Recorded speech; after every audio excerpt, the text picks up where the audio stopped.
va terminer votre journal Alban avec un monument de la littérature japonaise. Le dit du Genji de la romancière Murasaki Shikibu est mis à l'honneur dans une exposition Europe 1 baptisée à la cour du prince Genji. Cela se passe au musée Guimet dans le 16e arrondissement de Paris jusqu'au 25 mars.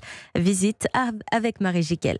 Que ce soit dans la salle de bain de Marie-Antoinette ou dans les pages de notre littérature française, vous avez sans le savoir déjà aperçu des scènes de ce roman fondateur du Japon, le dit du Genji, qui raconte les tourments amoureux et les enjeux de pouvoir à la cour de ce fameux prince. La plupart des auteurs français l'ont lu. Marguerite Yourcenar, qui avait une admiration pour ce roman, Amélie Nothomb, qui s'en inspire beaucoup. Aurélie Samuel a conçu cette exposition qui affiche entre autres des estampes raffinées et des planches de manga, précieuses adaptations de ce conte du Genji. Les Japonais, leur premier contact souvent avec le Genji, c'est par le biais du manga. Et on pourrait le comparer à Astérix en Occident. Notre premier contact avec l'histoire de la Gaule, avec l'histoire de Jules César, se fait par la bande dessinée. 1000 ans que le roman de la poétesse Murasaki Shikibu participe au rayonnement du Japon. C'est une époque précédée par une très grande influence de la Chine. Et là, le Japon s'approprie vraiment un certain nombre d'éléments. C'est vraiment un roman fondateur, en fait, de cette culture. Et le Japon le rend bien à Murasaki Shikibu. Son visage apparaît sur les billets du pays.